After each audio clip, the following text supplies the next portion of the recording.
Do you get that feeling like, do you have a threshold of 3 days is okay and then 5 days is too much? And like, what does your clock tell you when you're out?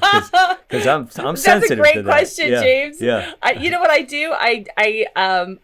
The metric that I measure it by is what type of bag I pack. right. Right? Okay. So, like the 24-hour trip, I've got my day bag, no problem. I can sometimes get away 48 hours. When it starts to get into 72, then I got to do a carry on, at least a roll on bag, right? And if I'm Yeah. there for longer than 72, it is a checked bag. Does that answer your question? Okay. Like, that's how I break it down in my head.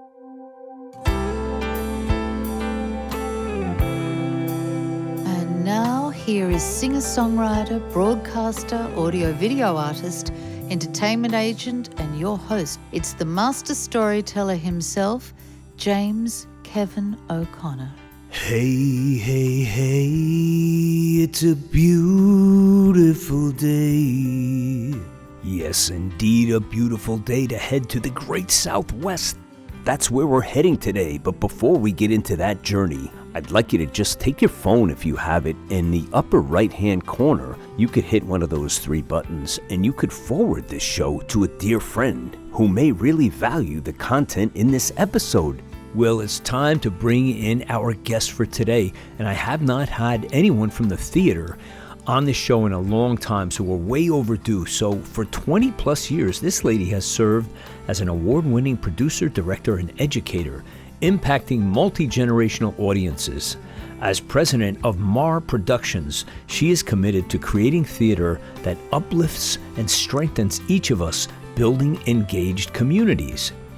As a producer, she brought free play, open source scripts towards an anti-racist tomorrow to the TheaterMakers Studios reading series. Additionally, she's developing Heaven Come Home by award-winning TheaterMakers studio member Justin Payne. It features the moving One More Day, a musical number where families and their deceased loved ones yearn for one more day to be together. Composer and lyricist Justin Payne says of this lady's contributions to the production, to have her produce this show has been monumental. So you better strap up your seatbelts, because we're taking a ride today from the Music City all the way to Salt Lake City to visit with Ann Rasmussen.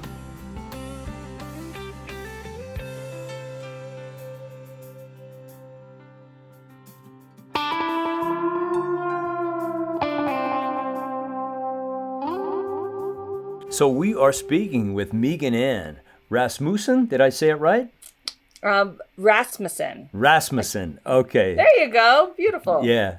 Ann, it's so great that you came by to visit us here at Podcasting Your Global Career. And thanks for being here. And, talking about like moving around and, having kids and being separated from your loved one, you just said it best when you prefer together than apart. And so that's motivation enough.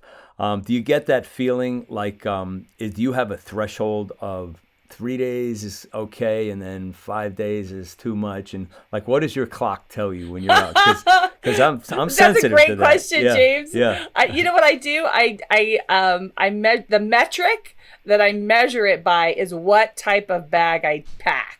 Right? Okay. So like the 24-hour trip, I've got my day bag, no problem. I can sometimes get away 48 hours. When it starts to get into 72, then I got to do a carry on, at least a roll on bag, right? And if I'm there for longer than 72, it is a checked bag. Does that answer your question? Okay. Like, that's how I break it down in my head.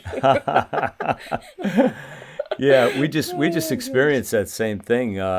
Chrissy was so busy with, and we just went to South Carolina for, we were in Myrtle Beach for 2 days, and then we rented a car and drove down to Charleston, and Charlottesville, and Beautiful. then and stayed 2 days there, and she brought like the biggest suitcase ever because there was no time to figure out what need to take. It's like I just bring everything that I think I need, and off we go, But that was perfect. That was like 5 days and done. Got a couple days on the beach. Nice. And, visited with three of my six brothers, Yeah, and their wives and everything. Oh, wow. Yeah, and That's so good. it was like a rolling thing. Like, oh, Dennis is going there, and we'll meet here, and then we'll drive down. We'll have dinner. So we all got together. It was like six of us, I guess. Yeah, 8 of us. Yeah. So yeah, it was fun. But we love to travel. Here's the other the things that are great that I love about travel is the nonstop flights, right? Like if we're gonna take the deep dive, right? Find the place that does the nonstop flights. And then whatever airline you fly on, James, that's like building the loyalty, right? Like there's nothing like pre-check, lounge. Right. For me, Delta Comfort Plus, or for like first class, like it just is a game changer. You know what I mean? When you do this all the time, it's But my question for you is like, what happens when you tag on 2 trips? That's killer, right? Yeah. When you like head to one stop, Myrtle Beach, and then set like, the 2 trips. That was fun because I don't have a threshold for long vacations. I'm more of like, I just need a little battery charge, and I really love work, but I love to get away too. Don't get me wrong. It's like, it's so healthy for you, but I like those little ones of 2 days here, 3 days, and then keep it going. And then jump in, and it's a whole different experience, and the town and all that stuff is so it's really great. Let's talk theater a little bit. So, tell me about your latest production, because that's what prevented us from getting together last time. That you were like right in the middle of a launch, I think it was. Was it in Chicago or? Tell us about St. Louis. Oh, St. Louis. You bet. You bet. James, I really believe that theater is best enjoyed with a young person on one side and a grandparent on the other. Yeah. This intergenerational experience is something that as families, we don't get enough of. And you talk about the show before we go to the show, the anticipation of what it's going to be like. And then sometimes I'm talking in the show, like, did you see that? That was amazing. That was so cool. And then afterwards, I'm like, wow, that was intense. And this made me think of this. And that kind of conversation, you don't get any other way but theater. I'm really passionate about that. Yeah. I spent 2 decades working specifically in theater for young people. So professional adult actors that are performing material that's written for young people. Let's say, well, now we go really young, but 0 to say 18. They're our honest audience, James. They're going to tell you when they're engaged, and they're going to tell you when they're not engaged. Yeah. You have to be on the top of your craft. You have to be like well executed. You just like, they are just honest. So I love that. And I love how it strengthens families and our society and, communities across the world. So yeah, this piece I just helped produce is called Spells of the Sea. Like, think of the magical of spells, and then the sea, like an ocean, of course. It is written by a young, talented playwright. Her name is Gwenny Govea. And in the middle of the pandemic, she was sad at all the people who were dying and yearning for adventure. We just talked about adventure, right? Yeah. But we couldn't adventure like we want to adventure. Right. So between being sad and also like wanting this adventure, she started writing a song. You can appreciate that. Yes. She wrote a song, which became a couple of songs, which became a story, which became a musical. And this beautiful musical is this young person and their quest to save people in their life who are dying. Like it's both heavy and also a beautiful journey. So that's what we're doing. That's exciting. Yeah. So how long did it take you to get this out of the ground from concept to fruition and just everything in between? Oh, that's such a good question. The average amount of years it takes to get a show to Broadway is like 3 to 8 years. But that doesn't really account for like all of the time it takes to work and to write it, right? Yeah. I've been a part of this project since 2021. And I would say our trajectory's been really fast comparatively. Yeah. We've had some great strategic partners. I have a great co-producer in Dr. Megan Allritz from the University of Texas at Austin. She helped orchestrate there's no one path, James, for how to get a show to Broadway, right? Yeah. But each path I think is interesting and pertinent or key to this project. So we did a development workshop called at Pegasus Play Lab. The University of Central Florida. Cool, right? Yeah. UCF. Yeah. Great people there. Julia, yeah. And we got it on its feet. And then, like, maybe like songwriting, I don't know. I'd love to hear your experience. But after we got it on its feet, we went back to do the rewrites. How do we make this plot more clear? What about this character? How do we shift this? What about this music element? And with a musical, you know, there's a lot of folks involved, right? You got all the music folks, all of the acting, writing the book, so many components. And then we were really blessed. And I credit where credit's due. We were really blessed. Megan helped us connect with Metro Theater Company in St. Louis, and they were celebrating their 50th anniversary. Now, James, how many organizations have been around for 50 years? That's pretty impressive. Very few. Heinz Ketchup, maybe. You know, I don't know why that odd thought popped into my head, you know, but yay for Heinz, put it on. That's great. Metro Theater Company was celebrating its 50th anniversary, and their roots are actually in circus. It used to be Metro Theater Circus. Yeah. And they would get in a bus and tour around. And so this 50th anniversary, they wanted to honor both their roots with circus and also looking forward to the future of what the theater would be like. And that's where we fit in. We brought this show that represents the new voices of theater. And Metro and myself, we worked together to create a beautiful piece, which is what we did in the last couple of weeks. That's exciting. So at what point, Megan Ann, did you feel like this was going to be your lot in life? When did it really strike you that I'm going to be creating theater, like I'm going to be creating theater art? Were you like in high school, or when did it happen to you that you said? Oh yeah, that's a great question. I have a couple of like origin points. I remember like creating make believe really young. We would pretend we were Smurfs in the backyard, right? I remember my mom calling us in one day to watch The Sound of Music. And there was something about that family with lots of kids, right? You can relate to that, right? For sure. That drew me in, the idea of like singing. When I started school, I think I played Mrs. Claus in kindergarten. And like, maybe that was the first time the teacher were like, you were really good. And I was like, oh, this is my destiny. Yeah. But then I just kept doing it. We did it in junior high. My first musical was Oliver. My youngest child, James, is named Oliver. How about that? Oh, wow. Right, for a namesake. So all throughout junior high and high school. And then I auditioned and was accepted to the acting program at Emerson.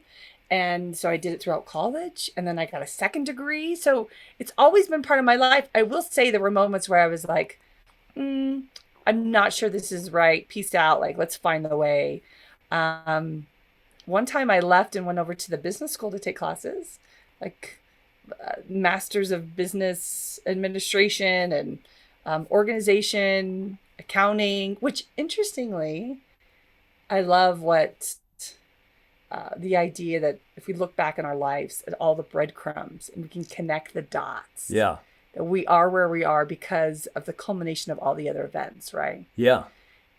And what I love about producing Broadway is that it engages both parts of my brain, the creative and the analytical. So all those business classes have served me well. Yeah. Well, it is important to know what the financial structure looks like and how to appreciate and maintain it, because without it, the show does not go on, So, kudos to you for doing that. But we do take some different paths, like during our, when we're passionate about something, and you just never know where the Lord's going to take you. But it always seems to be, like I usually tell younger kids, don't ever think you're wasting your time, because I've had a lot of careers and I've used all of the information and experiences from all of them to serve me in some way, no matter what career I'm in at what time.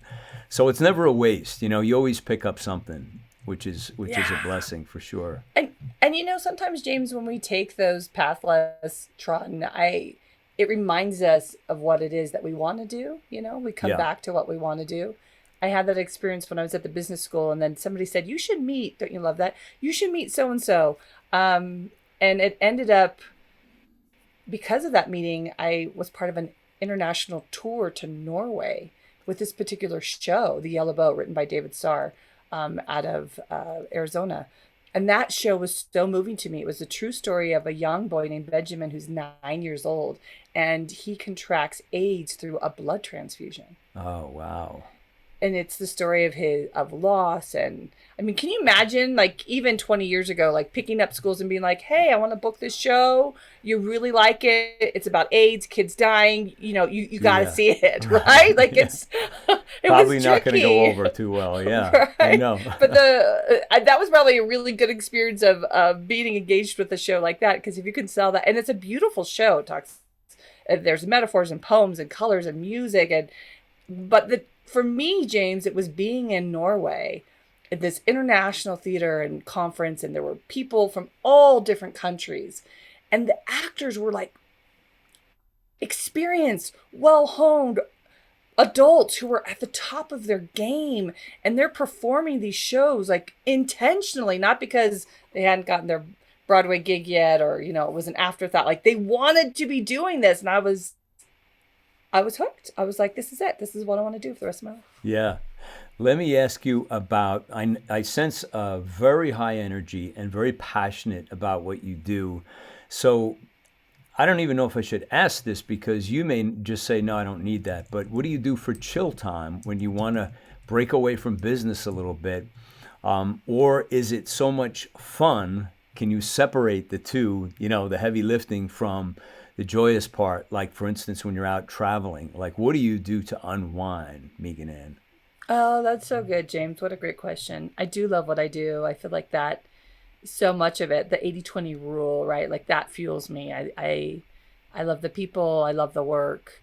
But I think we all owe it to our psyche and our creativity to make sure we have time to refill that. Yeah. I actually just did a podcast on this about, I call it the critical in-between, which is this time between big developmental steps, the time where you have to check in and say, how's the show? How are my fellow humans? But also, how am I?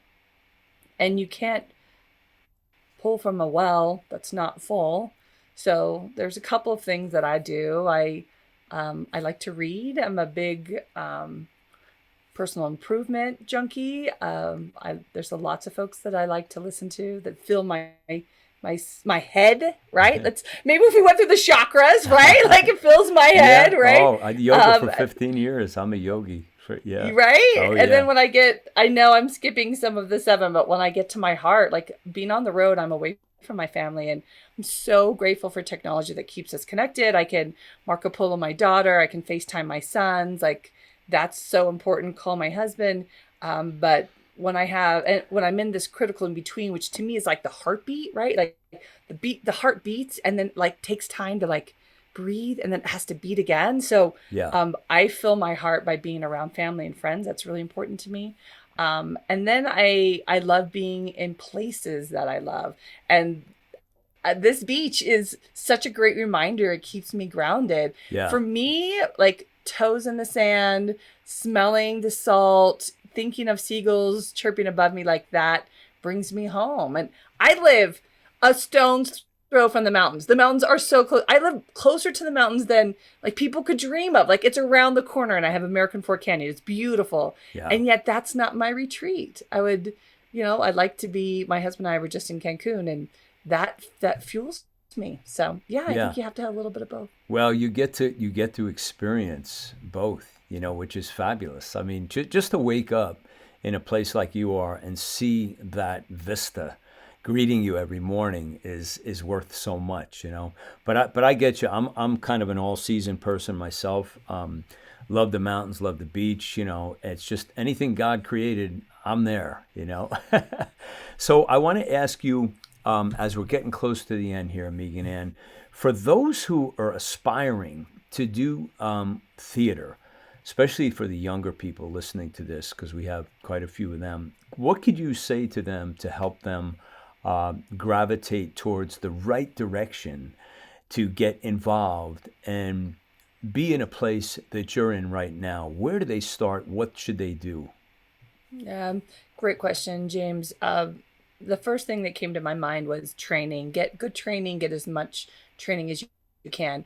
And that doesn't have to be elitist. It doesn't have to be who can pay the most for whatever. There are so many great programs in each community. I think that I'm a real believer in finding individuals, whether it's at your school, your high school, college, teachers that are passionate about what they do. That's a great route. But there's also great community resources. And you know what's really cool, James? With all the technology that's involved, there is so many resources online that helps to make things accessible, where you can reach out through master classes with Broadway actors, or search Broadway directors or Broadway producers. My mentor that I always try to shout out is Ken Davenport, who's a 2-time Tony Award-winning Broadway producer, and he has a program. It's whoever you're gravitating to with social media and with technology. There's a great way to stay in touch and be inspired, right? Get the balance of doing the work and training, and also being inspired by those people that you want to be more like. Brian Moreland is a Broadway producer I have a lot of respect for. There's a lot of new emerging producers like Ananth, Miranda Go, Alex Robertson, all of these people that I really have a lot of respect for. And it's just come from, like you are doing and you and I are doing right now, like connecting, right? That's so important too. That's awesome. Awesome, wonderful advice for anybody looking to do that. And lastly, I want to ask, what's the best way if people want to get in touch with you, Megan Ann, either reach you directly, or if there's something you want to promote, or a website, or anything at all you'd like to share? And of course, we'll put any links you have in the show notes for people for their convenience. Oh, that's so nice, James. Thanks for that opportunity. You can find me at Broadway's Bit by Bit. Broadway's Bit by Bit podcast. That is a podcast for first-time investors or emerging producers or theater enthusiasts. And as you know, just talking with people that are interesting is inspiring no matter what field you're in. That's the best place to find me. You can also find me online, MeganAnnRasmussen.com.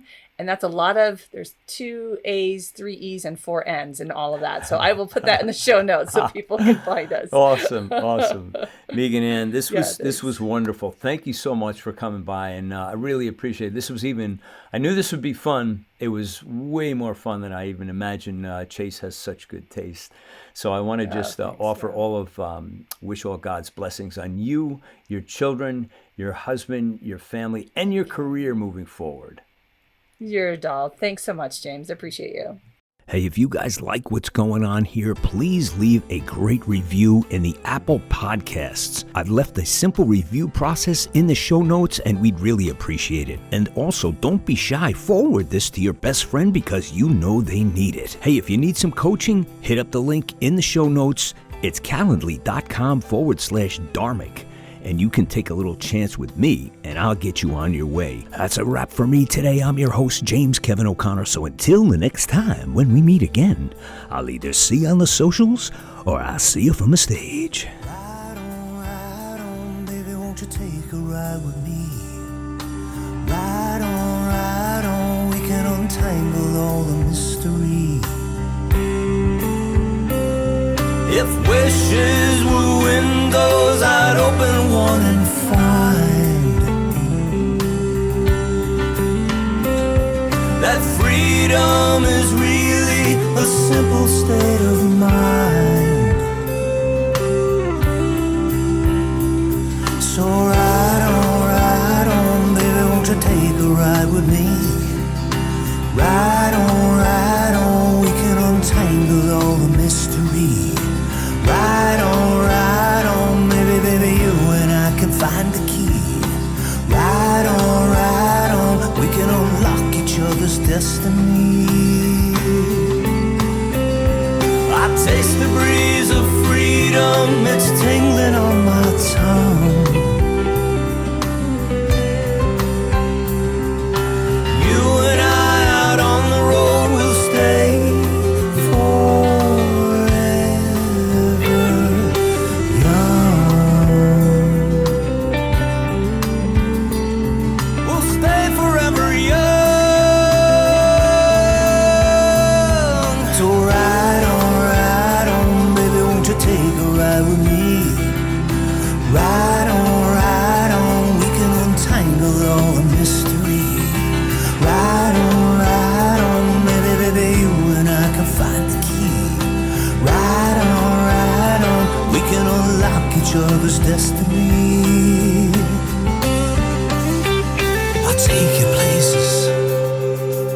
that you've never seen. I'll take you places that you never dreamed. I'll take you places that were pictures in your mind. I'll take you places beyond the reach of time.